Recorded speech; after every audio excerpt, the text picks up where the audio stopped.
Thank you. Welcome, everyone. I now call to order this special meeting of the Anchorage Assembly. It is Thursday, February 2, 2023. Madam Clerk, would you call the roll, please?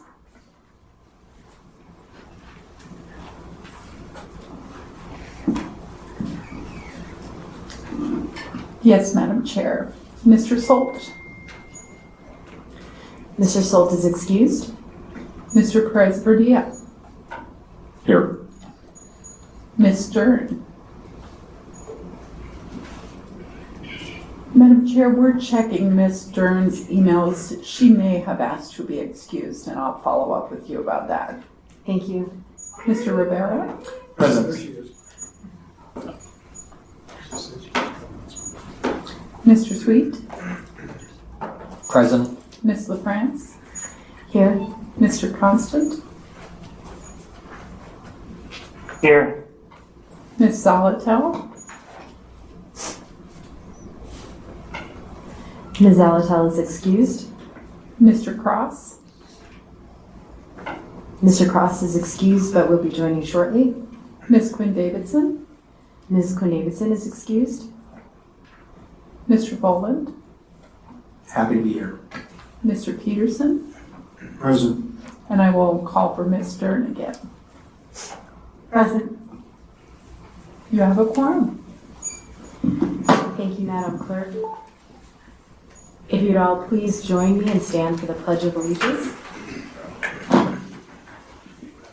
I pledge allegiance to the flag of the United States of America and to the republic for which it stands, one nation, under God, indivisible, with liberty and justice for all. Madam Chair, Yes, Madam Clerk? Mr. Cross has joined on the phone as well. Thank you, Madam Clerk. Mr. Boland, would you read the land acknowledgement, please? Yes.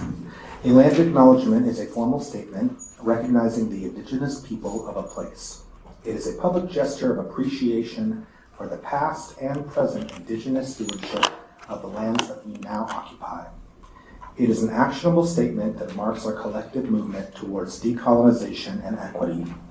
The Anchorage Assembly would like to acknowledge that we gather today on the traditional lands of the Dena'ina Athabascans. For thousands of years, the Dena'ina have been and continue to be the stewards of this land. It is with gratefulness and respect that we recognize the contributions, innovations, and contemporary perspectives of the Upper Cook Inlet Dena'ina. Thank you, Mr. Boland. Welcome, everyone. Thank you all for being here today for this special meeting. I want to note that when the assembly... The sound is not working on your YouTube feed. Okay. One moment, please. Through the chair, Madam Clerk, the clerk staff just came down and let us know that we're trying to upload a new YouTube feed, but it is possible there have been problems in City Hall with the internet today, and it may be that we will not be able to use the YouTube feed, and we will have to rely on the recording, which the meeting is also being recorded. Thank you, Madam Clerk. Do you suggest we proceed? Yes, Madam Chair. Thank you. When the Assembly approved the 3 emergency orders on January 20, in particular EO 2023-2 regarding contracts, we emphasized our desire for a collaborative, efficient, and effective review process and our willingness to schedule special meetings such as the one today. I want to note that we also have a placeholder for a special meeting on Tuesday, February 14 at 1 p.m. in room 155, this room, if a special meeting will be needed. It will, I understand, depend on which items are taken up on Tuesday's meeting of February 7. We have 3 items of business on the agenda today, and I want to note that the documents are available with the agenda online. If you go to muni.org/assembly, there's a drop down at the top for meetings, and you can navigate to today's special meeting and the documents associated with it. We now have before us item 4A, Assembly Memorandum number AM65-2023, recommendation of award of multiple non-encumbering contracts with Wilkes Consulting Services, Inc., $500,000, Floyd Advisory LLC, $750,000, and Altman Rogers and Company, $750,000, to provide various as-needed professional accounting services to the municipality of Anchorage. What is the will of the body? Move to approve. Second. A motion to approve has been made by Mr. Boland and seconded by Mr. Rivera. Before I go through the queue, and I'll start with Mr. Rivera, I want to note that the items on the agenda today are items that would typically be on the consent agenda, and they are not public hearing items. So that's why we went straight to a motion. Go ahead, Mr. Rivera. Thank you, Madam Chair. I think just as before I speak to the specific document, just as a sort of a point of information for the body, I think members may remember that Ms. Zalatel, who couldn't be here today due to work conflicts, I believe, had talked about a process in which the Municipal Audit Committee and the Budget and Finance Committee, one of which I chair, the other which Ms. Zalatel chairs, would be looking at these documents as they came before us and review them, see what questions we have, and try to do as much homework as possible before we get to the meeting. So in that spirit, we did confer a little bit on these items in advance of today's meeting, and there was a question that I had on this item. I will get to the question, but before that, I really want to say that I really liked the detail in this document. It's a fairly lengthy document. Usually these AMs are not 2 full pages. So I imagine that it took time and resources to get this done, but I will just say that it was worth it. This is clear, easy to read, and it's transparent, and this is what members of the community have been calling for when they review our documents. We've heard it at the dais year over year. There's only one piece of missing information, though, which is where is this money coming from? Usually you would find it in the fund certification, but it's not included, and I get why fund certification is not included, but it would be great to have that information somehow here and transparent. So can someone from the administration speak to where these funds are coming from? Through the chair, Mr. Rivera, Randy Trinka, CFO. As I think the memorandum explains, we have a whole new management within the controller division that hasn't been through the ACFR, so there's still a lot we don't know. We've got the work papers from years past. We have about half of those assignments out, but due to the vacancies, the other half. We have 9 positions vacant, so a good share of the money will come from a budget transfer from labor to non-labor to pay for these services.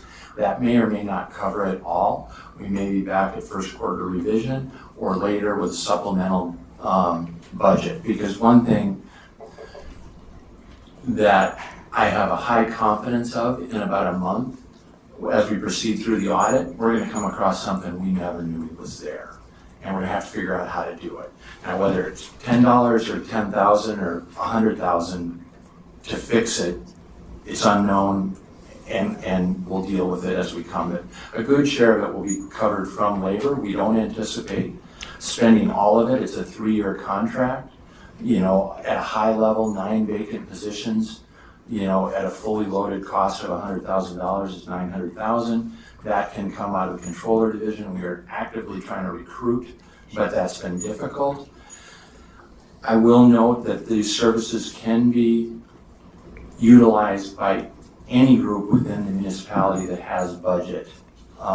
So if solid waste services is low on accounting folks and they have budget, they could utilize the services in this contract. So it's not limited strictly to the controller division. Thank you. May I ask a follow-up? Thanks. So then, I just want to make sure I'm hearing you correctly. So then this is all within the finance department budget, and you may need a supplemental at some point. Is that accurate? Yes, I hope we don't need one, but we may need one. Sure. Okay, thanks. So I guess just as a point of comparison, so both 4A and 4B are non-encumbering contracts. I did notice in 4B that there was a fund concurrence, which is something that I usually don't see. It's usually fund certification, which I appreciated having in there. Also, in item 4B, it did specifically state that this is coming within the street maintenance operating budget. So, as we're looking at these, not just for what they represent, but trying to be more transparent into the future, I think it would be great to have some type of line that specifically delineates that in the AM. Thank you. Thank you, Mr. Rivera. Mr. Colhase? If I may, through the chair to Mr. Rivera, thank you for the comments on the nice job that they did writing this up. I think there's several departments that do a good job. There's a couple that really stand out, one of them being the finance department, the other being AWOOP. And I plan to share this as an example with everybody who works on these documents, and we'll try to remember to incorporate your question or answer to your question about, even if it's a non-encumbering contract, where we would anticipate the funds coming from. So thank you for the feedback. Thank you, Mr. Colhase. Do members have any other questions? I do have a question. I just want to make sure I understand the role of the firms who would be contracted with.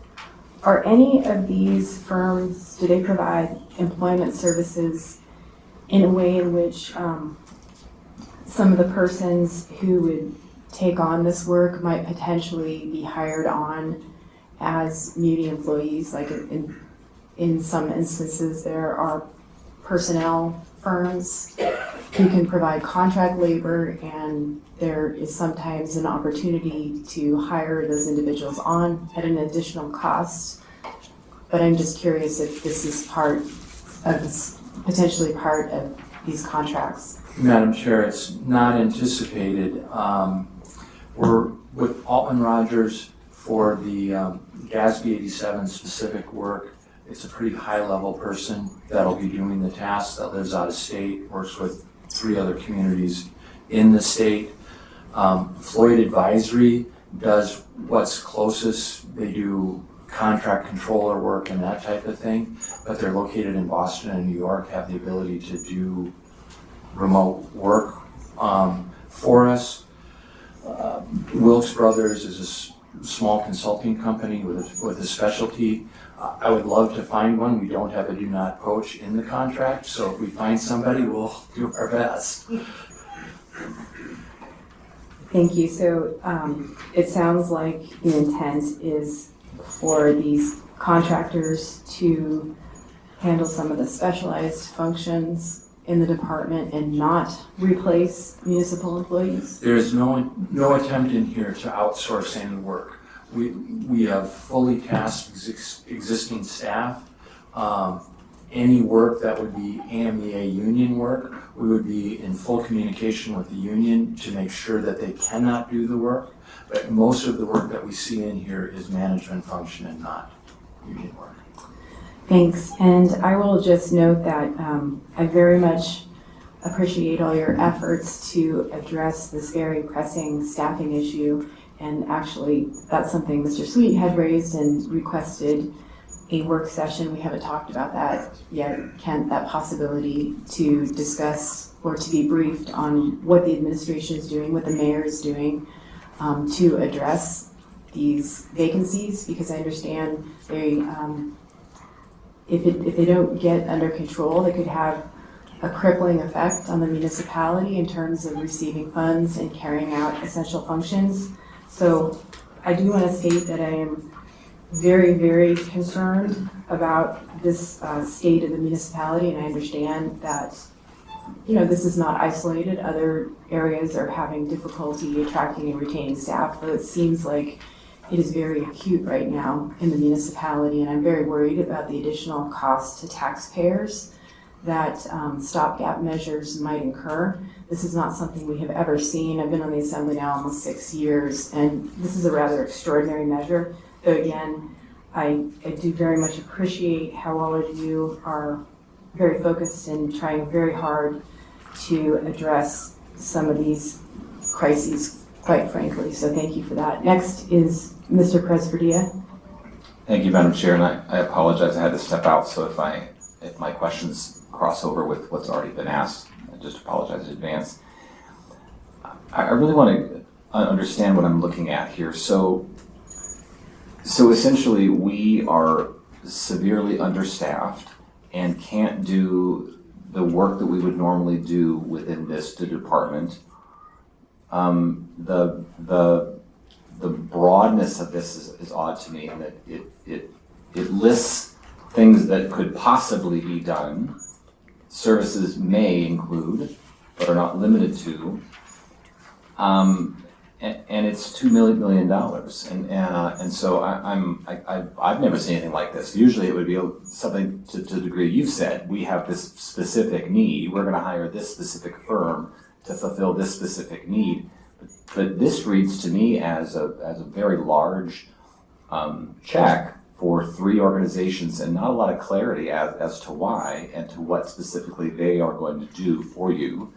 And then there's a sort of a rationale on the bottom in terms of kind of what's been happening in the world in terms of how hard it is to fill jobs, which I suppose relates to this in terms of why you need it. But I guess I need more explanation, and it seems to me if we're going to be contracting, then there would need to be a little bit more.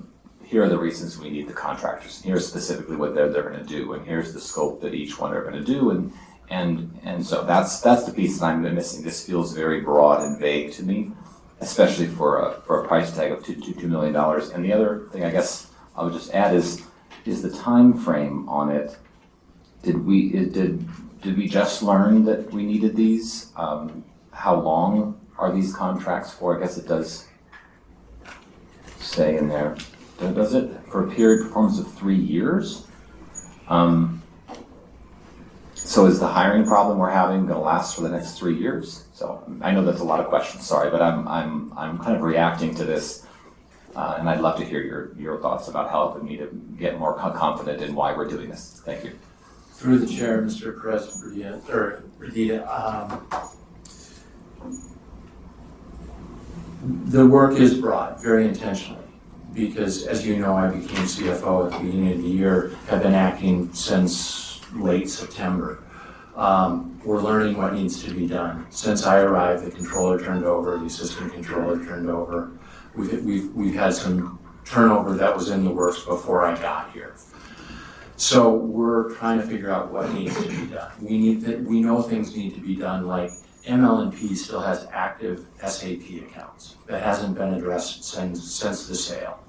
It's not normal work, but a couple of the consultants, the Wilkes brothers, are very familiar with the municipality as well as ML&P. We will task them with a task order with very specific tasks of what they are to do, what the limits will be, what the dollar amounts will be, so it's well known, and it's a line item with the PO. If we don't have budget, we can't issue the PO.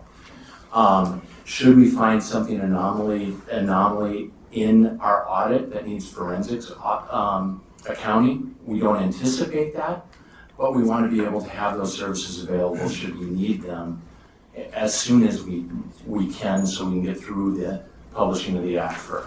So any task will be issued with an order very specific to what needs to be done, but as opposed to coming back time after time with every time we figure out something to look for a new contract, this seemed like a more efficient manner. Thank you. I appreciate that. I guess I want to reemphasize what the chair said, that this seems really extraordinary to have this level of involvement of an outside contractor doing this work for us within the municipality, as it's essentially going out to have others help us to figure out what we should be doing, as opposed to having a clear sense of what we should be doing and then going and getting people to do those specific things. It feels a little backwards. But I think you've answered the questions. I don't know in terms of the purview of our role. I hate getting into the weeds of these things. It's not the role that I signed up for here, but it makes me very interested in understanding how this rolls out, and how the shape of these roles comes to be, and also the the very real act of trying to hire these positions and where we are with that, because it seems like this is not sustainable for us. This is something that is filling a hole, but not something, not the way that we should be doing it over the next few years. So, but any reactions you have is fine. Thank you. Thank you through the chair, Mr. Presberdia. I am happy to do AIMs on a regular basis of what we're doing with the contract so that there's visibility to it. There's no intention to be anything but transparent of the services that are needed and what's needed. The audit is pretty clear. We have the work papers. We know what's there and we can assign those. That's pretty transparent. It's what we uncover that we're concerned about. Thank you, Mr. Presberdy. And next is Mr. Constant, and then I put myself back in the queue. Go ahead, Mr. Constant.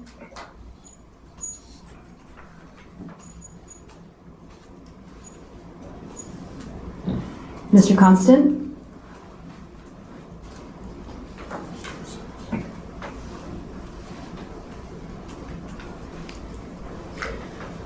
Can you hear me? Yes, we can hear you. Can you hear me, Suzanne? Yep, I can hear you now, Chris. Thanks. Okay, sorry, in the car. So, Grant, Mr. you just mentioned that you may find yourself in a position to need forensic accounting services. Which of the firms under this purchase authorization or this does that work, forensic accounting services? Floyd Advisory specifically has people on staff that do this. Altman may, but they have more limited resources, so may not be available. And we would look to each firm and try and get the lowest price, who has the available talent to do it at the time. So, follow-up question to that. This makes my ears perk up because of a number of issues.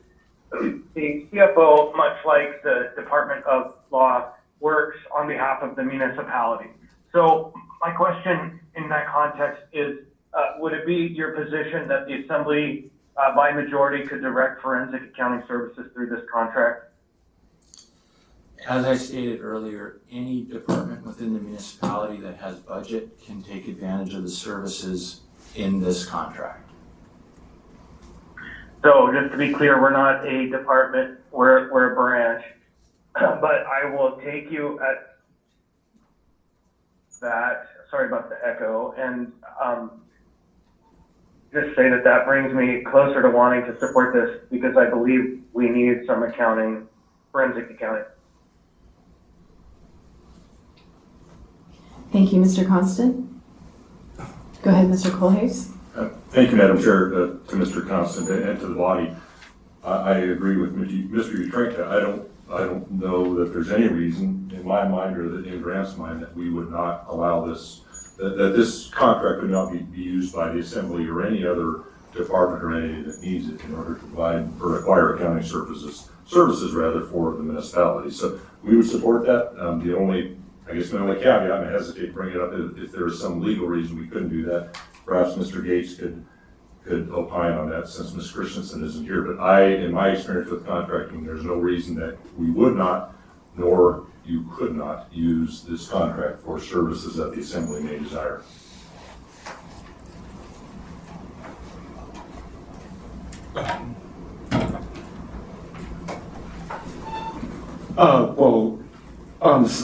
Here I really can't think of a reason, and our CFO just seemed to indicate that the Assembly could utilize this contract.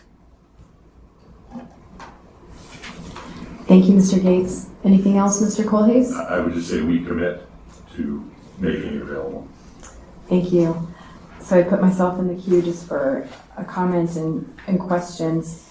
And I just wanted to be clear, Mr. Presberdia pointed out that the scope of services, it is very broad. It pretty much could cover any job pretty much in the department. So it does seem there is a potential perhaps to contract out for things that are typically done as routine functions of staff. Is that accurate? I think, through the chair, Ms. LaFrance, I think there is that opportunity. I have a feeling that my AMEA staff will watch very closely and will want any of the work that they can provide. So we are a collaborative group. We communicate a lot.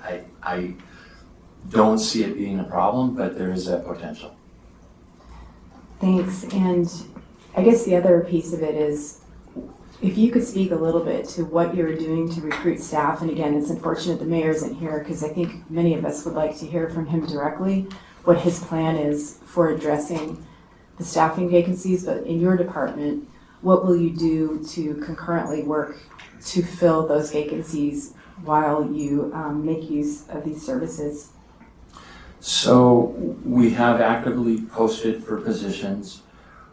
We have spoken with the HR staff. The way the department is currently organized is there isn't a true entry level with upward advancement. They all come in at the same level, and then unless you move into management, there's nowhere to go. So we're planning on, we've pulled some of the postings, we're restructuring it to try and bring in lower level employees, give that advancement opportunity.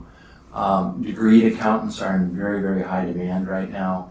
I don't know if I said it in the AM, but Altman Rogers said they'd hire 20 to 40 people tomorrow if they could get it. They have that much work. They're turning away the demand. Wall Street Journal has published articles about why accountants are quitting in drones. It's not the fun, sexy work. So we will do whatever we can to continue to recruit. It is not my intention to have an outsource and to have the staff internal do this work, but it may take us a while to rebuild that staff. Okay, thank you. In my experience with dealing with contractors, in some cases it is cost effective to contract out for some work, but in other cases it's not. And I think that it's important to make sure too that the intent isn't to replace the staff, but to continue to recruit. And I appreciate what you said about the lack of entry-level jobs, which presumably makes it hard for people to move into these jobs that are vacant. So thank you for that. Mr. Presverdia? Yeah, I want to make a point that I appreciate the fact that these jobs are hard to fill. I mean, I just hired a CFO, and I know two other organizations who hired controllers and CFOs here in town. So I don't think it's impossible. I think one of the challenges you're facing right now is that this is a difficult place to work, and I think that's part of our challenge. And I think that if we could start to improve some of the work conditions that are happening in the city, that I think we would be more likely to fill some of these roles. Thank you. Thank you, Mr. Presverdia. Mr. Peterson? Thank you, Madam Chair. I just wanted to point out that the $2 million is a ceiling, not a goal. And if we're able, to recruit some people and get them hired, then hopefully we will come in there way under the $2 million ceiling. But over the next 3 years, it's kind of hard to predict. A couple of years ago, we would not have predicted that we'd be in this position, having such a difficulty in finding new employees. But unfortunately, I believe it's the new reality, at least in the short term. Thank you. Thank you, Mr. Peterson. Seeing no other members I'm sorry, Mr. Gates, you had asked to be in the queue. Go ahead. Thank you. Well, since I have a few minutes to think, I wanted to add to what I said earlier. And I don't think there's any legal reason we couldn't use this contract, like I mentioned. I think there's two different uses that members might have on their minds. And one is the Assembly branch using this contract for forensic review of Assembly branch operations, costs, expenses, and so forth. And another use is the Assembly branch asking to use this contract to do some forensic accounting for another department, maintenance and operations, the snow removal or something. So if that other type of use requesting review and accounting for other departments, I think that we have seen separation of powers arguments raised often, And we have some members of the administration out here who I think might say something about that. As far as I can see, I don't see any reason why somebody couldn't ask, but I would just point out that that might be a possible, I guess, counter argument if we're trying to cross the line and try to use this contract for looking at all the other departments in this town. Thank you, Mr. Gates. Seeing no other members in the queue, members may proceed to vote on the motion to approve AM 65-2023. Madam Clerk, would you conduct the vote, please? Yes, Madam Chair. Mr. Perez Verdia. I'm sorry, Chair LaFrance. I'm sorry about that. I have to follow up on the question Mr. Gates just put on the table. Well, and I missed that Mr. Constant had asked to be in the queue, and normally, once I say members may proceed to vote, we don't take anybody, but that was my fault. Madam Clerk, can we go ahead and pause on the vote, because I did not see that Mr. Constant had requested to be in the queue. Yes, Madam Chair. Go ahead, Mr. Constant, I apologize. Yes, thank you. Hopefully you can mute your phone so the echo stops. Or microphones. So I am going to take a little bit of a different position. I believe, yes, the administration might say, no, you can't review our records. But I can tell you, at some point, we're getting to the point where we're seeing now records asserted as factual, but with all kinds of questions within those records to demonstrate that the administration has complied with the code or brought themselves in compliance with the code. And so I guess I'm going to ask for a more in-depth and searching response than what I just heard from Mr. Gates, because if only an administration that has allegations against it for failing to live up to the code in matters like fuel and maintenance and operations can investigate itself, we have a truly broken system, and I have real concerns. And so this contract, I guess maybe the answer would then be we have to hire our own firm to do an investigation, but I think that would abut against the same full arguments of separation of powers that we're so used to these days. But I just am putting it out there that there's no way we don't have the authority to investigate what this administration is claiming to be true.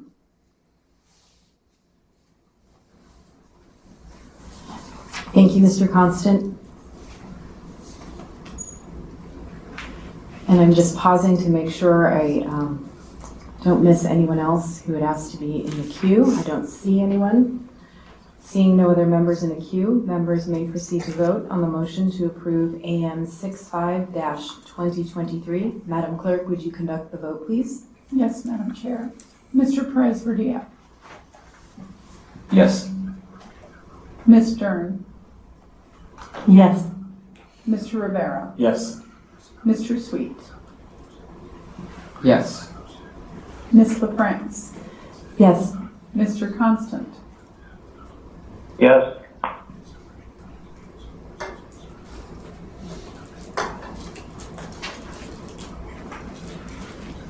Mr. Cross. Yes. Mr. Boland. Yes. Mr. Peterson. Yes. The motion passes 9-0. Thank you, Madam Clerk. We now have before us item 4B, Assembly Memorandum Number AM 68-2023, Amendment Number 1 to Non-Encumbering Contract with Alaska Pro Truckers, providing snow hauling services for the municipality of Anchorage. What is the will of the body? Move to approve. Second. A motion to approve has been made by Mr. Boland and seconded by Mr. Rivera. Mr. Boland, do you wish to speak to the motion? Do any other members wish to be in the queue? Yes. Go ahead, Mr. Constant, and then Mr. Peterson. Thank you. I am wanting to make sure that these funds are for the original contract and that it doesn't include the supplemental contract.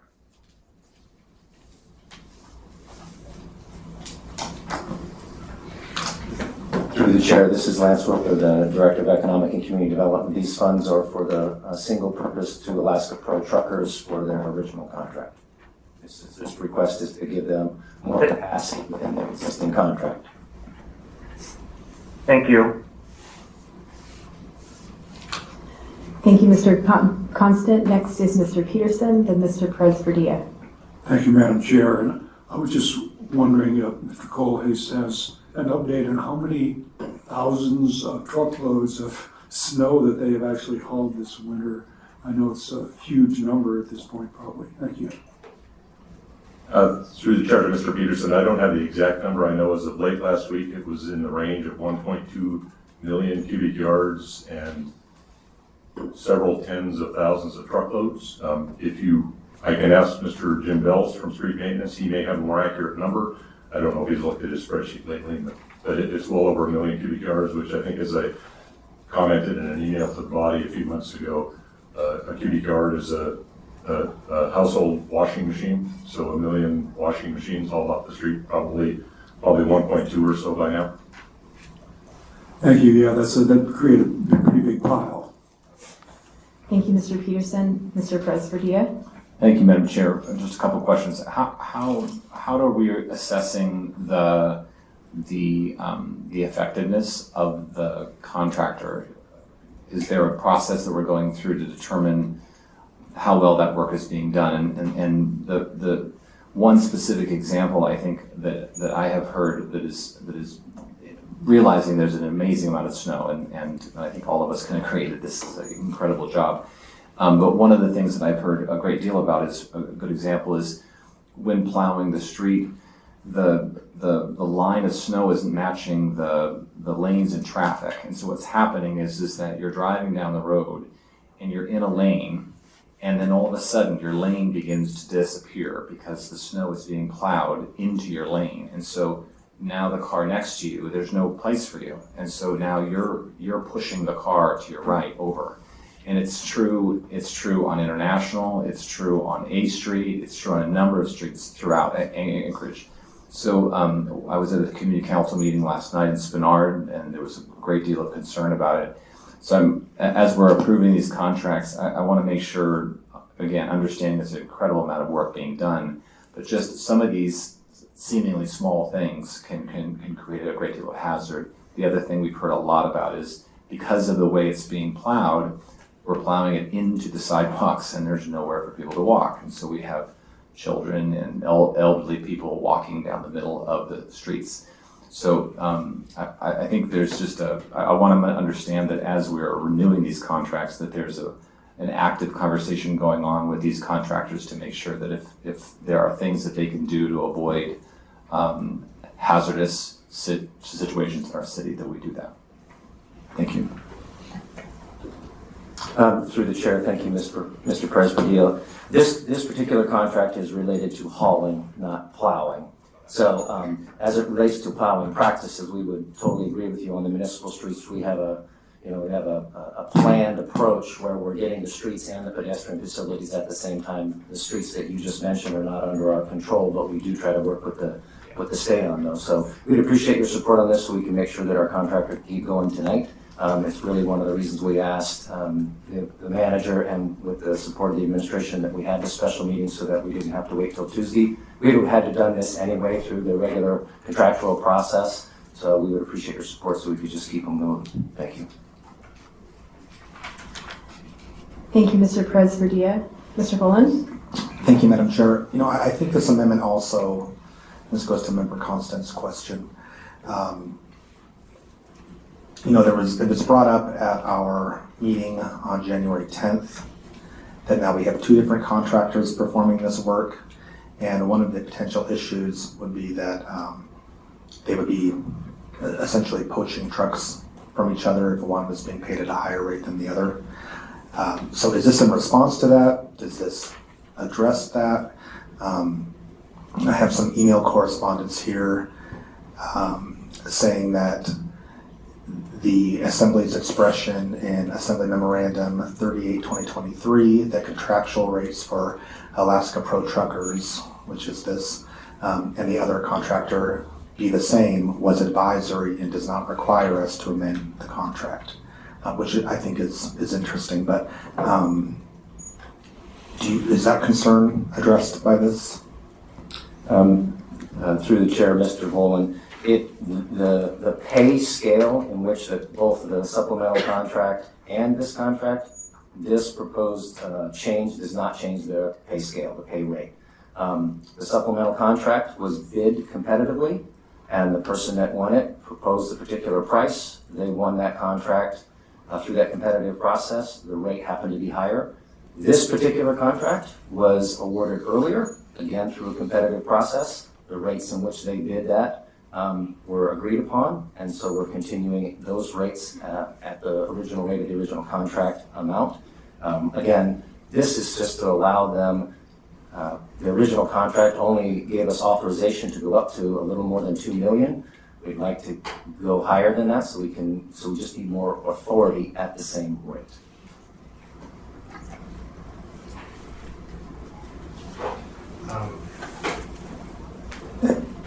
If it's okay, Madam Chair, I might just ask a question. I think Colby Cepay is here. This is you, right? Alaska Pro Truckers? It is, yeah. Okay. Are you going to be able to get this work performed that we need you to do? Do you want to come grab a microphone from Dean? What are the, I guess what I should say, what are some of the constraints you're facing? And if we make this amendment, what are the challenges, and then what's your goal? Can what we need you to do be accomplished? Yeah, absolutely. I think we've been performing for the last few weeks. We've been supplying all the trucks that the city's required. We are making a lot of progress. The supplemental contractor is still being called out. I don't know why. We've offered more trucks. They're still being called out. We've been capped at about 30 on our day shift. When they were first called out, 7 of our trucks disappeared, went to work for the new contractor at the higher rate. It's very frustrating. It's some of our top performers, the most consistent trucks that we had. It puts all that burden onto me to go out and now find new trucks. We're still able to fulfill the contract despite those. Just seems ridiculous to me, to be honest. So. Okay, and then are you now in a place where you can move forward and do what's the service that's been asked of you?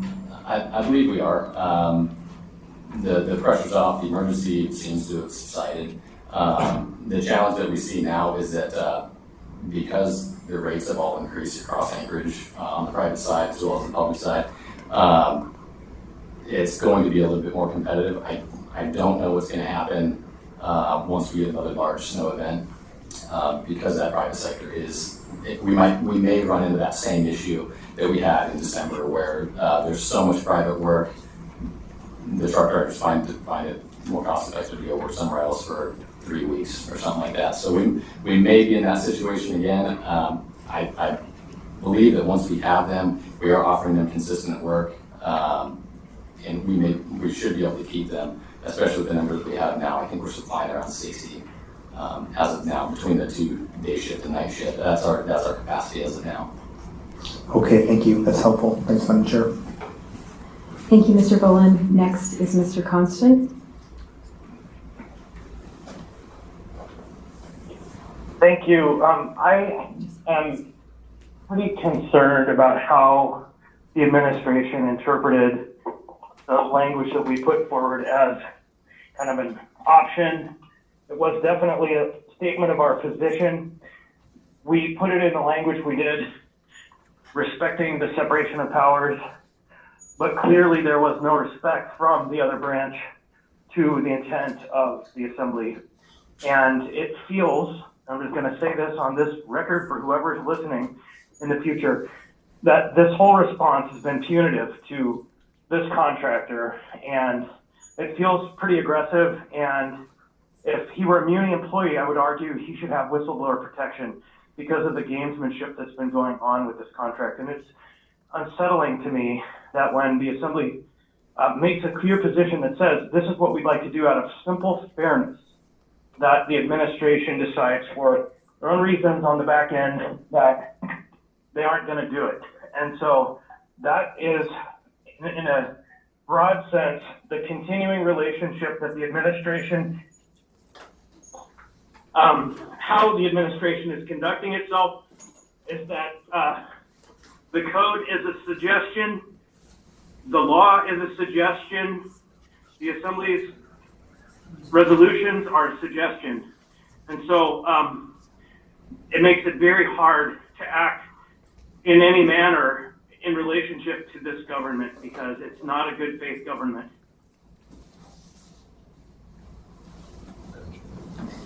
Thank you, Mr. Constant. Mr. Colhase?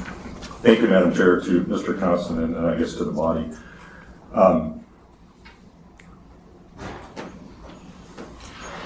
I understand your comments regarding being fair, Mr. Constant, rather. I would say that my perspective and the perspective of the directors and the staff at Street Maintenance was being fair to the citizens of Anchorage. We went through 30 plus days, I don't have a count in front of me, 30 plus days where Mr. Zabay and the company was unable to deliver the quantity of trucks we requested. We got 58% of the trucks we ordered over the first 30 or so days of the contract. In simple terms, that's 40% less snow being removed from city streets, downtown, mains, arterials, collectors, than would have been had he been able to provide the trucks that he contracted to provide. I understand the difficulties faced in the environment with multiple entities competing for trucks, but I guess frankly I would say that in my view it would not have been appropriate to pay Alaska Pro Truckers an increased contract price when they were unable to meet the terms of the contract. That's not, in my experience in 25 years of contracting, that's not how we do business. So thank you. Thank you, Mr. Colhase. Any follow-up, Mr. Constant? Yeah, I would just say that my concerns are much more broad than this one contract. This contract is just symptomatic of a larger issue at play. Thank you, Mr. Constant.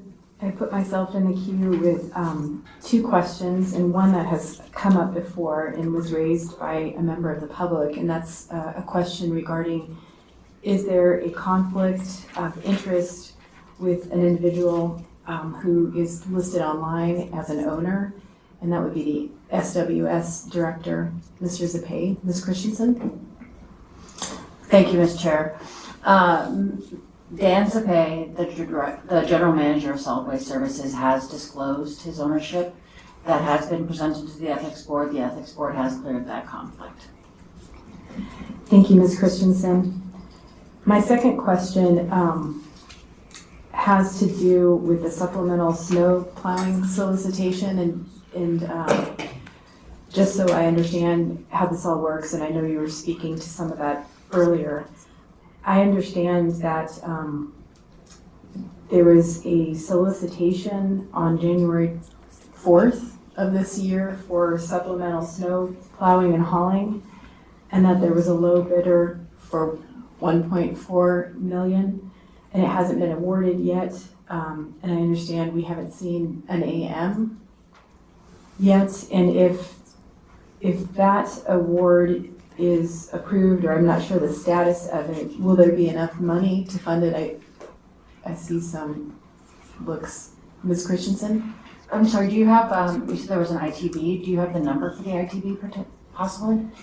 You know, I don't, but I can find out that number. A concern being that will there be enough funds to cover it if it's awarded, since it's 1.4? I mean, are there other awards coming that we can expect?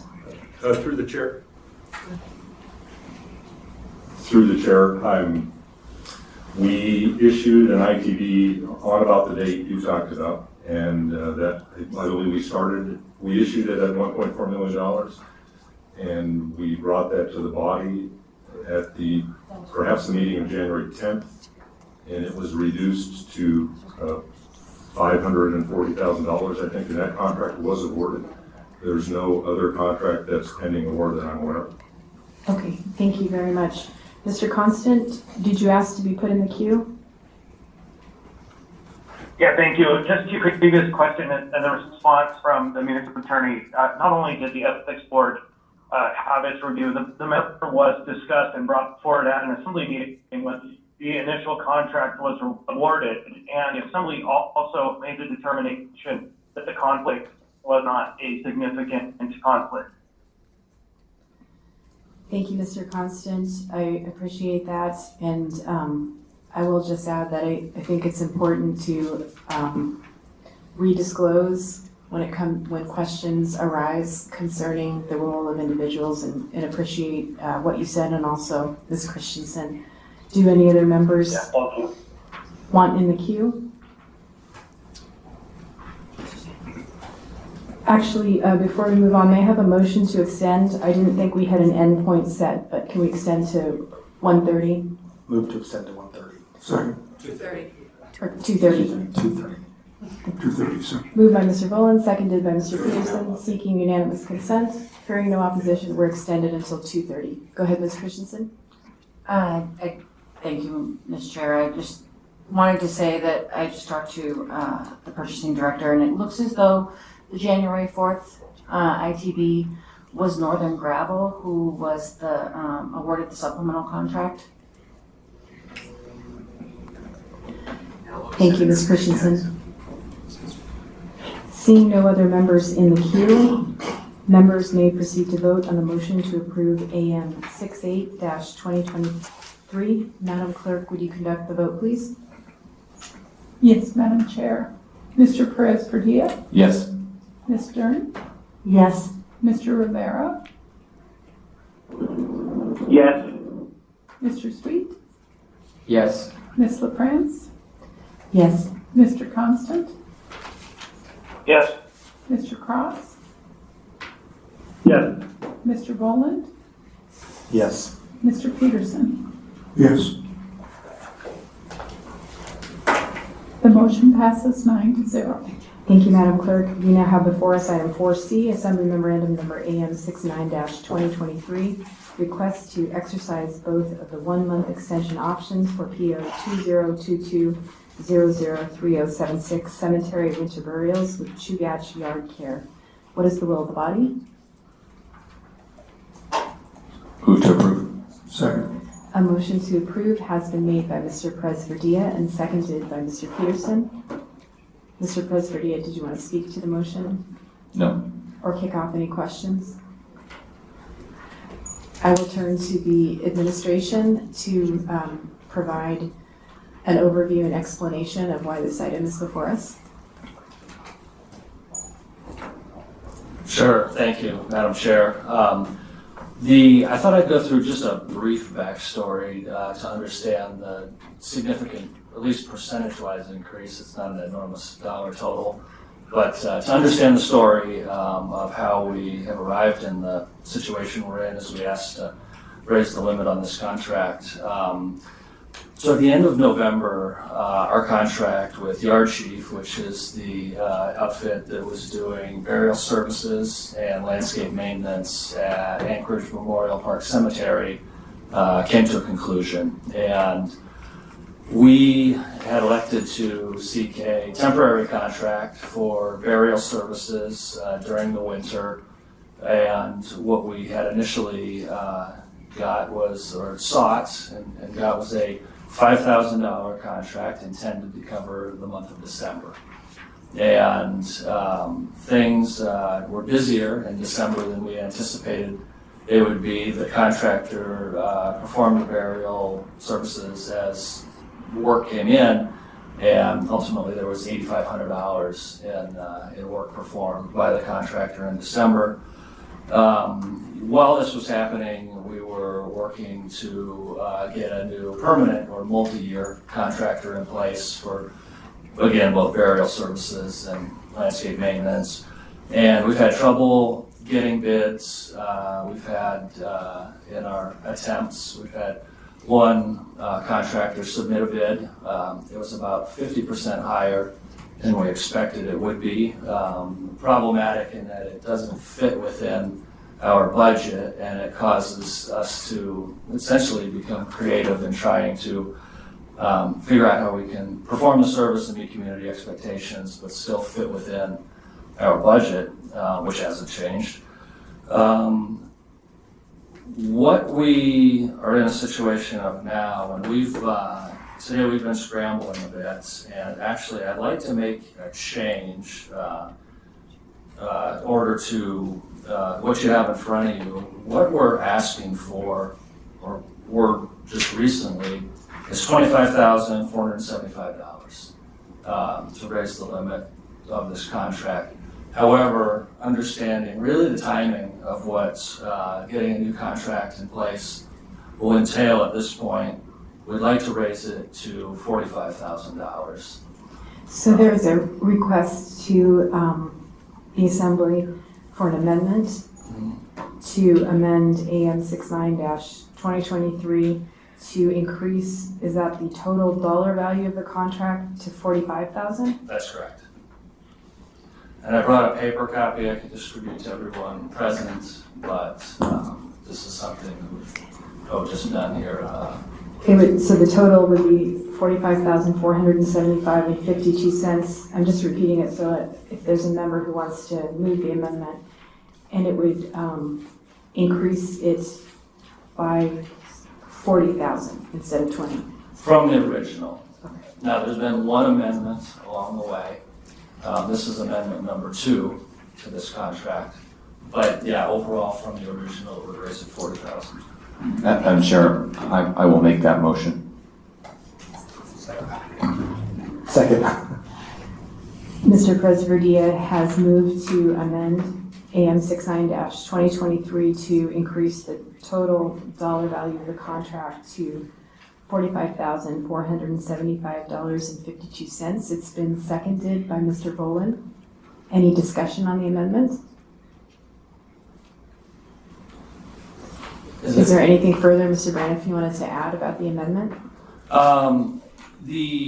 There's one other noteworthy thing I might share, and that's our well-meaning cemetery director, who does an excellent job, misinterpreted the $10,000 limit and how this would impact our ability to offer services to the funeral homes and to the community for burials, and had sent an email out in the last few days letting those folks know that we were suspending burial services for the month of February. This was unknown to anyone else in our department. He thought he was doing the right thing. However, I don't think this meets community expectations, and we'd like to expedite a solution and resume burial services. I think it's essential. Thank you. I will go to Mr. Kohlhase, and then I want to confirm some of the numbers on here in addition to the fund certification. Go ahead, Mr. Kohlhase. Madam Chair, thank you. I think, just conferring briefly with Mr. Utrenka, $45,000 or $40,000 increase, we can't offer a fund cert for that right now. Appreciating Mr. Braniff's interest, I would offer that we would like to proceed with the amendment that was presented to you earlier today for the agenda. So just to be the AM rather, the original AM. So you are requesting that the mover and the second withdraw the amendment? Yes, please. And then if we determine we need additional capacity, we'll come back to you ideally at a regularly scheduled meeting with the documents provided in advance. Okay, thank you, Mr. Kohlhase. Mr. Presverdia and Mr. Boland? Better, you can just let it die, take no action. Okay. All right. We will take no action on that amendment, and then expect Mr. Braniff will likely be coming back with another AM. Are there any other questions from members? Mr. Sweet and then Ms. Dern. So you mentioned at the start that the rationale kind of behind this was essentially an uptick in winter burials. Is that correct? Winter burials in December were higher than anticipated. We thought we would have $5,000 worth of burials taking place. We had 8,500. What does that translate to in terms of actual numbers of burials? Do you know? That's a great question. I'd be happy to get back to you, but I don't know, the total number of services performed. I'll get you that information.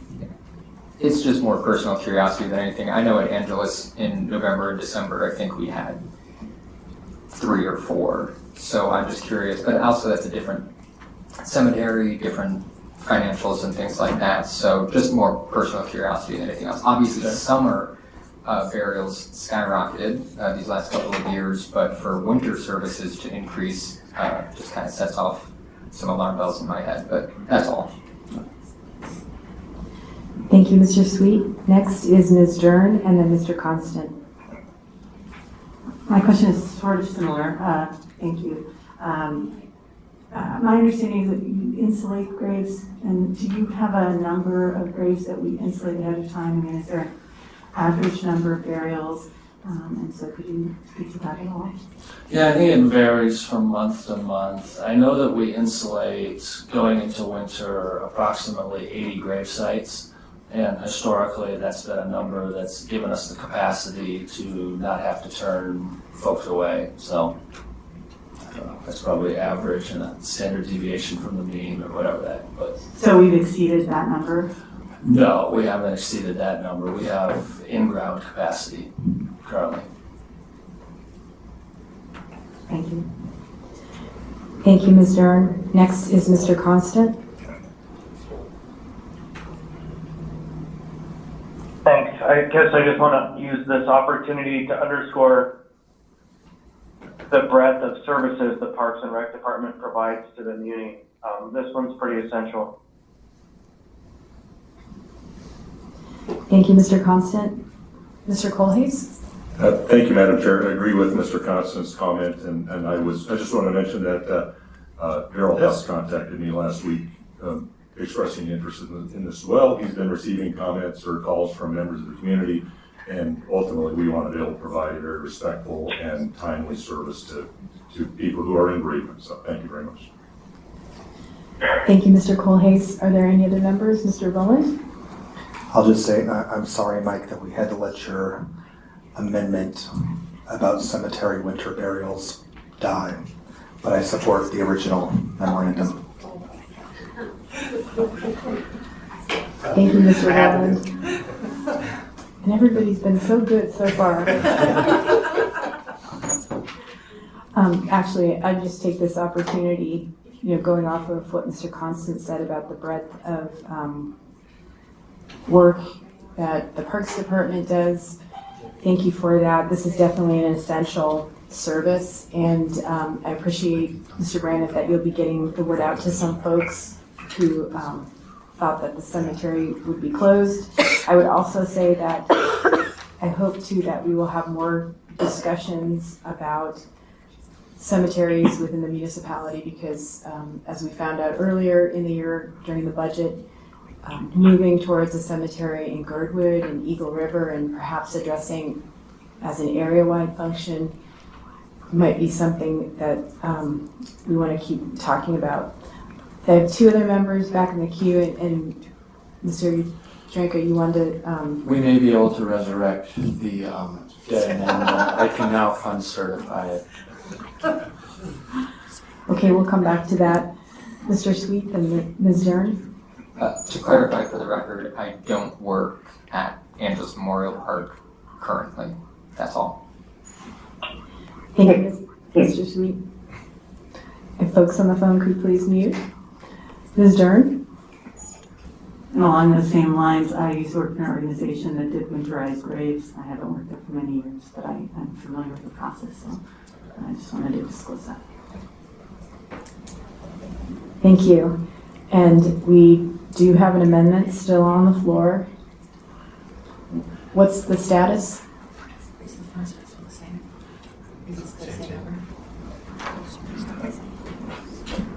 I was just informed by Mr. Utrenko that the fund certification would be the same with the amendment to add additional funds onto this, so we would not need to change the fund certification.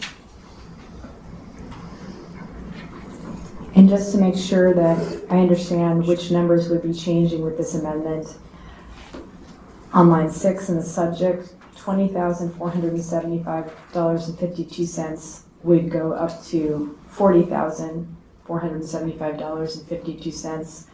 Also on line 12, that would be increased to $40,475.52. And then on line 13, the total would be increased to $45,475.52. And then on line 26, that amount of $20,475.52 would be increased to $40,475.52. Is that correct?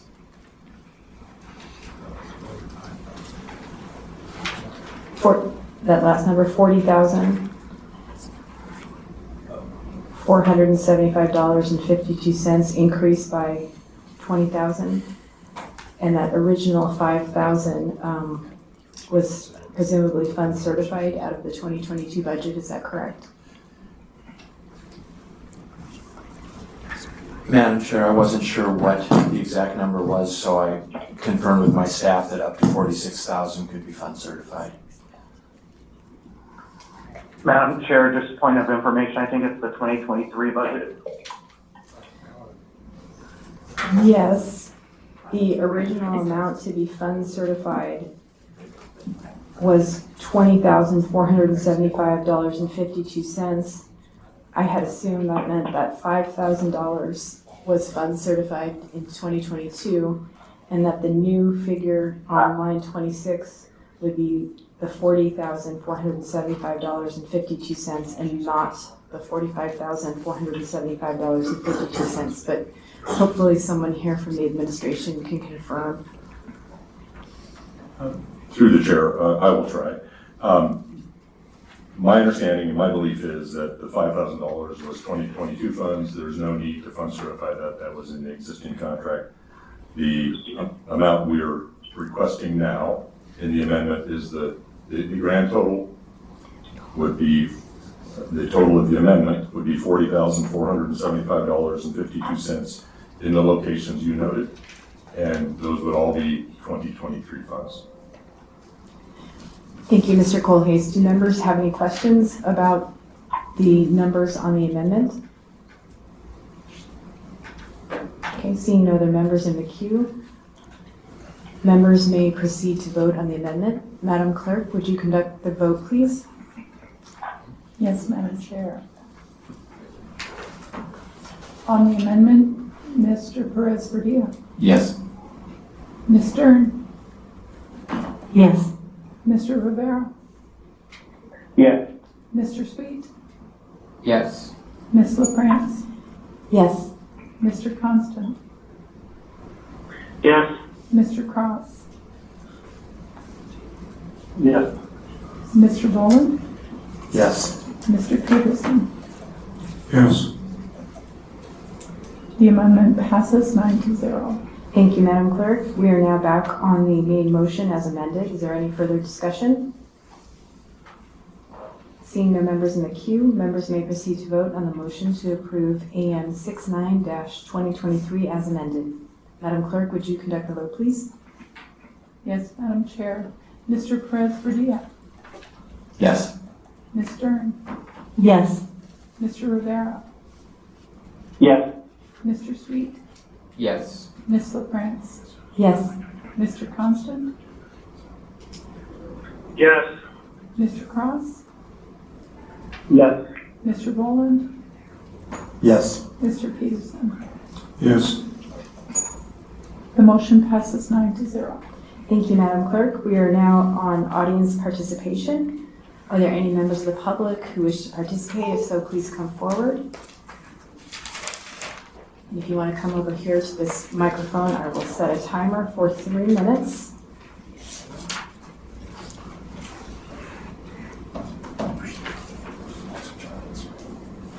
And if you go ahead and start by stating your name for the record. Thank you. I'm Colby Zabay with Alaskan Pro Truck. I'd just like to respond a little bit to our shortcomings that were referred to regarding the December through January, that being 40% short on snow haul trucks.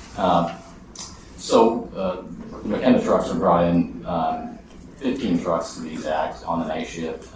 We were never given that option to provide that alternative. That would come across as a pretty extraordinary measure. Now we're being dinged for liquidated damages on top of those in the amount of $26,500 to account for those shortcomings. It just seems a little bit odd to me that that is being enforced when we weren't given the opportunity to offer any sort of alternative. Clearly, there was an alternative that was acceptable, and what I requested was, possibly if we could add McKenna's trucking numbers to my numbers. How short were we? How many loads were taken out? What's the difference there? Have we provided end dumps in that amount? And another issue is that if end dumps were so easy to come by, why didn't the city find end dumps? If there was another contractor available that could provide those trucks, where were they? How come the city didn't reach out to them? Why were side dumps called in particular? Why weren't we offered that option to provide side dumps? And now we're being charged $27,000 because of it. So I think that concludes my testimony there. Thank you for your participation. Are there any other members of the public who wish to participate? If so, please come forward. Seeing no one else, that brings us to assembly comments. I'll start on the phone with Mr. Constant. Any comments?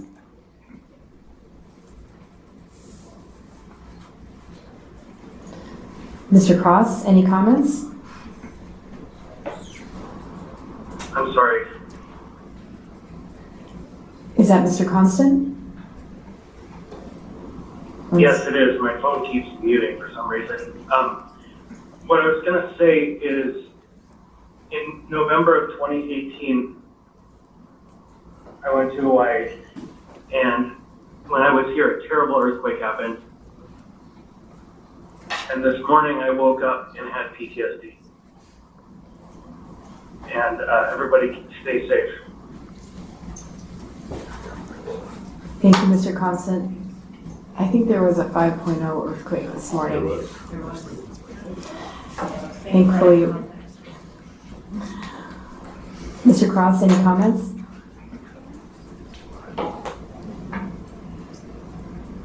Okay, we'll go to the room. Mr. Prosperdia? Thank you, Madam Chair.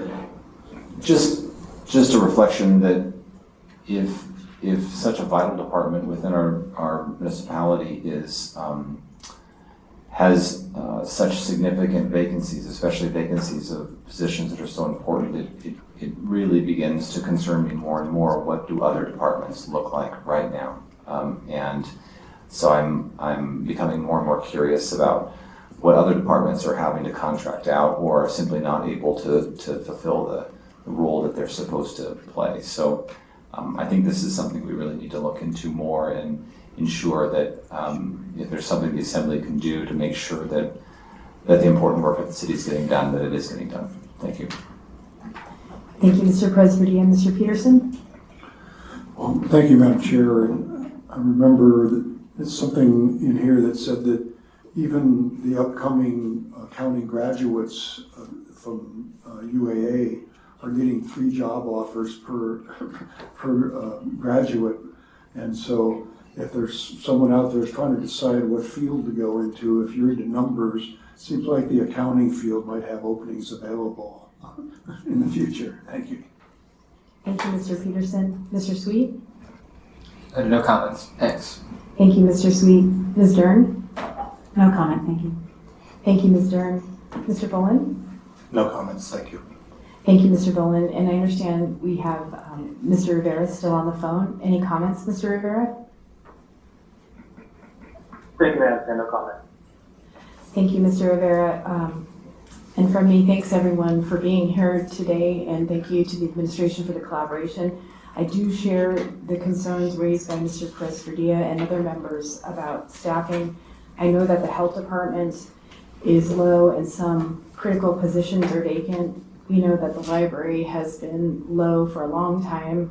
We know that APD is on the verge of dropping below a number we haven't seen, I think, since 2 administrations ago. It's low. And that the staffing vacancies are of considerable concern, and I think are something that we really need to hear from the mayor about the plan and get an understanding of what we're doing to ensure that these critical positions aren't empty. So thank you all for being here today, and with that, we are adjourned.